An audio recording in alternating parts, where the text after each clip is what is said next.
అప్పుల బాధలు వెంటాడుతున్నాయా? అయితే 6 JVR వారి జాతిరత్నాలు ధరించండి. హాయ్, వెల్కమ్ టు మనం టీవీ. నేను మీ మనోజ్.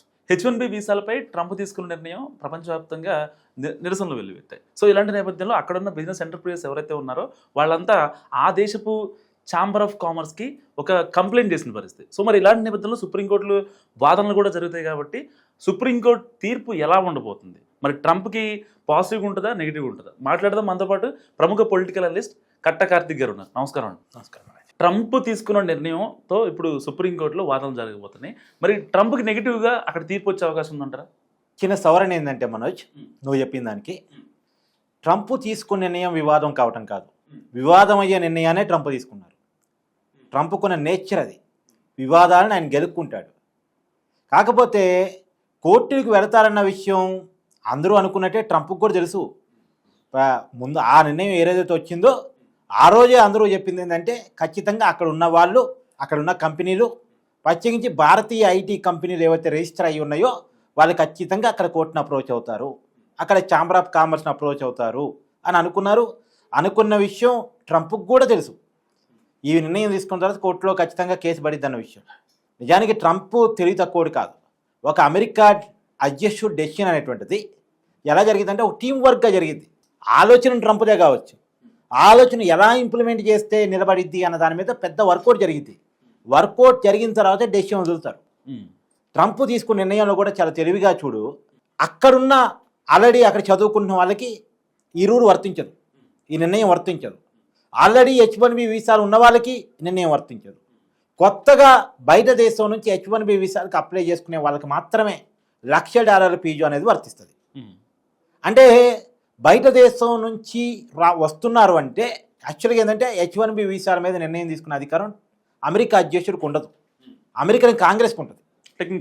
టెక్నికల్గా ఒకవేళ అధ్యక్షుడు నిర్ణయం తీసుకున్నా ఆ అధ్యక్షుడు తీసుకున్న నిర్ణయాన్ని అమెరికన్ కాంగ్రెస్ ఆమోదిస్తేనే అది ఆ నిర్ణయంలోకి వస్తుంది, అంటే అమల్లోకి వస్తుంది. అమల్లోకి రావాలంటే అంతిమంగా అమెరికన్ కాంగ్రెస్ ఒప్పుకోవాలి. అమెరికన్ కాంగ్రెస్ ఒప్పుకోకపోయినా సరే అమల్లోకి రావాలంటే ట్రంప్ ఏం చేయాలి, దానికి దేశ భద్రతను ముడిపెట్టాలి.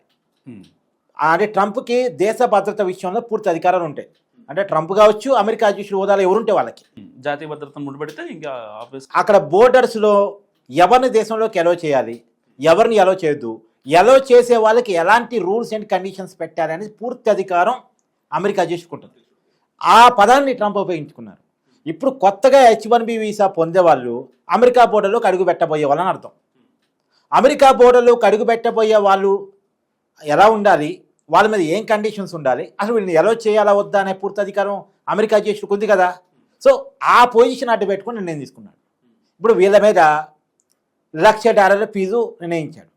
దీన్ని బట్టి ట్రంప్ ఏం చెప్పుకుంటాడు, ఈ దేశంలోకి ఎక్కువ మంది రావటం వల్ల ఇబ్బంది అవుతుంది కాబట్టి దీన్ని కుదించడానికి, సంఖ్యను తగ్గించడానికి, బయట దేశం వాళ్ళు అమెరికాలోకి రావటాన్ని తగ్గించడానికి నేను నిర్ణయం తీసుకున్నానని కోర్టులో చెప్తాడు.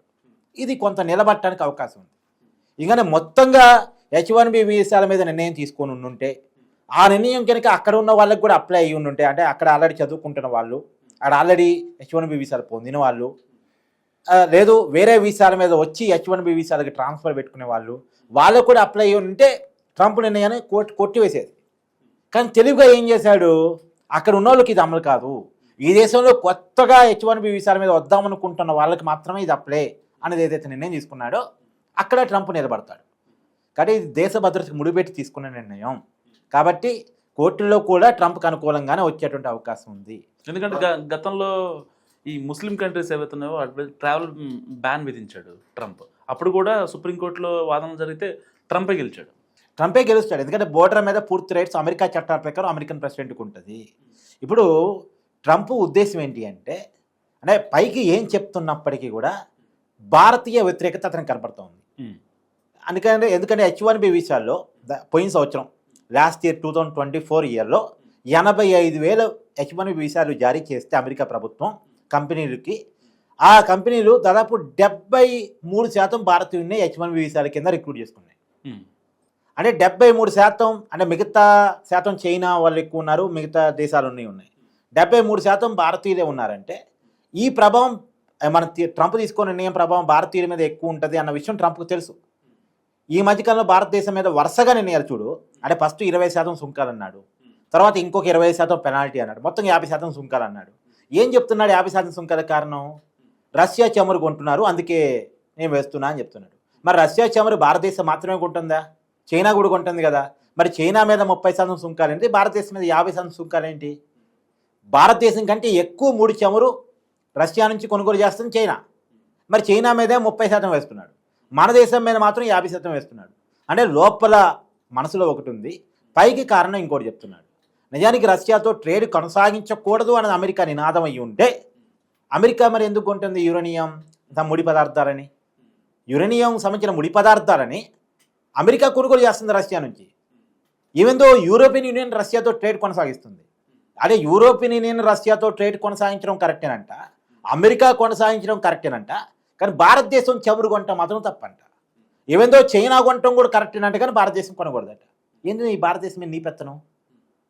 అంటే అమెరికా ఆలోచన ఏంటంటే అమెరికా వ్యవసాయ ఉత్పత్తుల్ని భారతదేశంలోకి తీసుకురావాలని. ఇక్కడ భారతదేశంలో 140 కోట్ల మంది కస్టమర్స్ ఉన్నారు. ఆ 140 కోట్ల కస్టమర్స్కి అమెరికా వ్యవసాయ ఉత్పత్తులను తీసుకొచ్చి ఇక్కడ డంప్ చేయాలని. రెండోది భారతదేశంలో ఉన్నటువంటి వనరుల మీద తన పెత్తనం చేయాలని. రెండు భారతదేశం మీద పెత్తనం చేయాలని. ప్రత్యేకించి భారతదేశం ఎవరి దగ్గర చమురు కొనాలి, ఎవరి దగ్గర ఏం కొనాలి అనేటువంటి విషయాన్ని పూర్తిగా తనే డిసైడ్ చేయాలనేటువంటి ఒక ఆలోచన. భారతదేశం అనేది ఒక పెద్ద మార్కెట్, ఈ మార్కెట్ తన కంట్రోల్లో ఉండాలని ట్రంప్ ఆలోచన.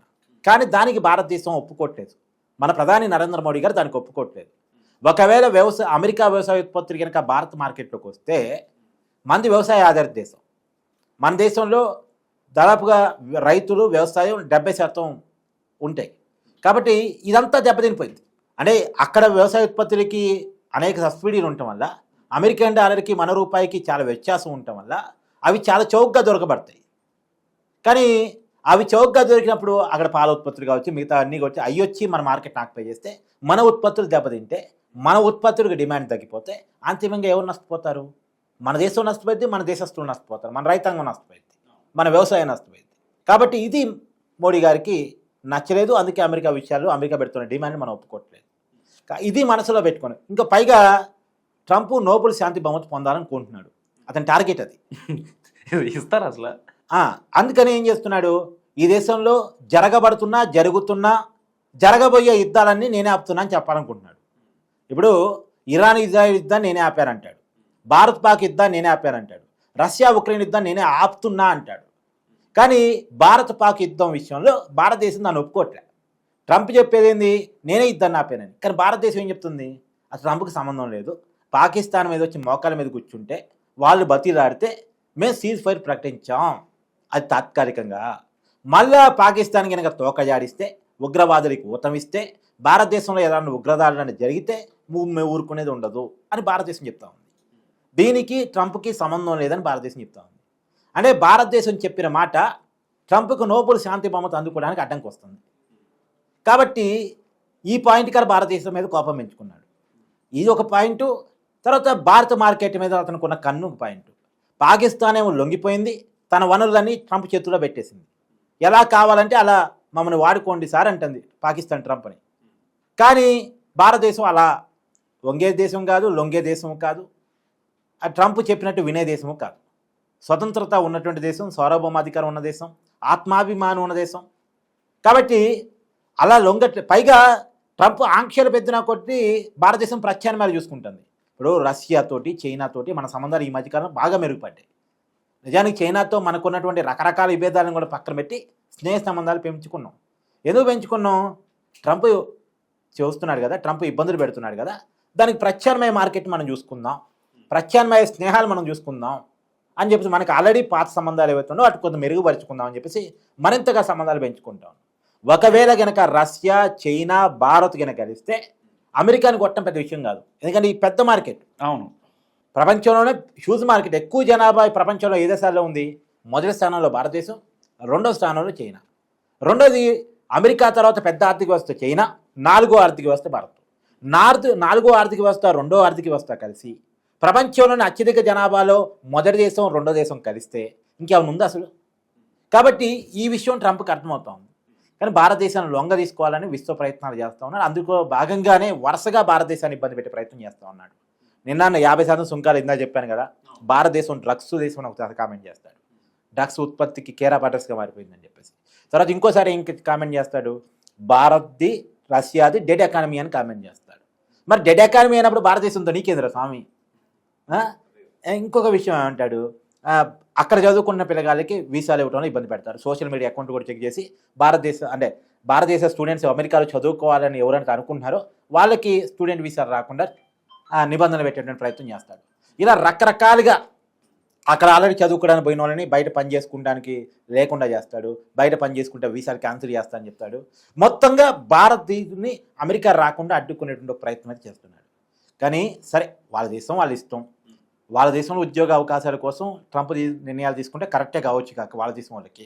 కానీ ఒక విషయం ట్రంప్ మర్చిపోకూడదు ఏంటి అంటే, ప్రపంచీకరణ అనేటువంటి ఒక విధానాన్ని తీసుకొచ్చేసి ప్రపంచం చిన్న కుగ్రామం చేయాలి, గ్లోబలైజేషన్ కావాలి, ఎక్కడ అవకాశాలు ఉంటే అక్కడ వ్యాపారం చేసుకోవాలి, ఎక్కడ అవకాశం ఉంటే అక్కడ ఉద్యోగం చేసుకోవాలి, ఈ బోర్డర్స్ ఏంటి, ఈ దేశాలు ఏంటి అని ఒక నీతిని చెప్పేసి అప్పుడు భారతదేశం నుంచి 90స్లో ఐటీకి డిమాండ్ వచ్చిన టైం అదే బాగా. ఆ టైంలో అమెరికాలో ప్రొఫెషనల్స్ లేరు ఐటీకి. అప్పుడు భారతదేశం దగ్గర ఎడ్యుకేషన్ స్టాండర్డ్స్ ఉన్నాయి, ఐటీ ప్రొఫెషనల్స్ ఉన్నారు. కాబట్టి భారతదేశంతో బతిలాడి బ్రహ్మరథం బట్టి రకరకాల ఆఫర్లు ప్రకటించి పెద్ద ఎత్తున భారతీయుని వాళ్ళు రిక్రూట్ చేసుకున్నారు. నేను మళ్ళీ చెప్తున్నా మనోజ్, భారతీయుల మీద ప్రేమతో వాళ్ళు రిక్రూట్ చేసుకోవాలి. భారతీయులని అమెరికాలో పెద్ద ఎత్తున రిక్రూట్ చేసుకోవడానికి కారణాలు 2. ఒకటి, మన కాడ స్టాండర్డ్స్ గట్టిగా ఉన్నాయి, ప్రొఫెషనల్స్ ఉన్నారు. రెండోది, మనం ఏంటంటే తక్కువ వేతనానికి ఎక్కువ పని చేస్తాం. అమెరికా డాలర్కి మన రూపాయికి వ్యత్యాసం ఉంది కాబట్టి వాళ్ళు కొంత తక్కువ ఇచ్చినా మన దగ్గరకు వచ్చేటప్పుడు మార్చుకుంటే కొద్దిగా ఎక్కువ అవుతుంది. కాబట్టి మనం దేశం పోయి సోషల్ బాండింగ్స్ కూడా వదులుకొని అక్కడ పనిచేస్తున్నామంటే వర్కాలిక్గా ఉంటాం. కాబట్టి వర్క్ హాలిక్, రెండోది తక్కువ వేతనంతో పనిచేస్తాం, ఎక్కువ స్టాండర్డ్స్ చూపిస్తాం, ఎక్కువ ప్రొఫెషనాలిటీ చూపిస్తాం. ఈ కారణాలు ఇచ్చా మాత్రమే మనం రిక్రూట్ చేసుకున్నారు. నేను మళ్ళీ చెప్తున్నా, ఒక అమెరికన్ కంపెనీ దగ్గరికి ఒక అమెరికా అతను ఇండియన్ వెళ్తారనుకో, ఎగ్జాంపుల్ యూఎస్ బేస్డ్ కంపెనీ ఇంటర్వ్యూకి వెళ్తారనుకో, వాళ్ళ భాషలో చెప్పాలంటే నల్ల జాతీయుడు తెల్ల జాతీయుడు, మన భాషలో చెప్పాలంటే అమెరికా వ్యక్తి భారతీయుడు వెళ్ళారనుకో, వాళ్ళ ప్రయారిటీ ఎవరికి ఉంటుంది? సహజంగా ఆబ్వియస్లీ అమెరికన్కి ఉంటుంది. అది దాటి మరి మనకి అవకాశం ఇస్తున్నారంటే కారణం ఏముంటుంది? మన టాలెంటు, వీళ్ళు వస్తే మనకి ఆదాయం లాభం వస్తుంది అనేటువంటి ఒకే కారణం, అంతే కదా. ఆ టాలెంటు మనని రిక్రూట్ చేసుకుంటే వాడికి లాభం అనే కారణం చేత మనం రిక్రూట్ చేసుకున్నారు తప్ప మన మీద ప్రేమతో ఏం కాదు. ఇవాళ కూడా H1B వీసాల విషయంలో పరిమితులు కనుక విధిస్తే నష్టపోయేది అమెరికానే. ఎందుకంటే అసలు H1B వీసా అంటే ఏంది? Professional visa.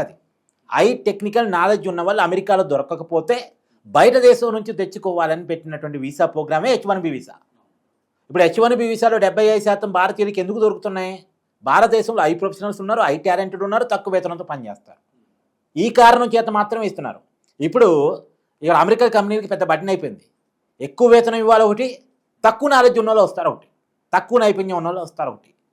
అంటే ఇది అమెరికా కంపెనీలకు నచ్చదు. ఇది ట్రంప్కి ఆనందం అనిపించవచ్చు తప్ప అమెరికా కంపెనీకి నచ్చదు. అందుకనే ఛాంబర్ ఆఫ్ కామర్స్లో ఫిర్యాదు చేయటమైనా, కోర్టులో పిటిషన్ దాఖలు చేయటమైనా నేను అనుకోవడం ట్రంప్ ఈ నిర్ణయాన్ని ఎక్కువ కాలం కొనసాగించలేడేమో అనుకుంటాను నేను. థ్యాంక్ యూ కార్తీక్ గారు. సో ఇది కార్తీక్ గారు అనాలిసిస్. చూస్తున్నాండి మనం టీవీ.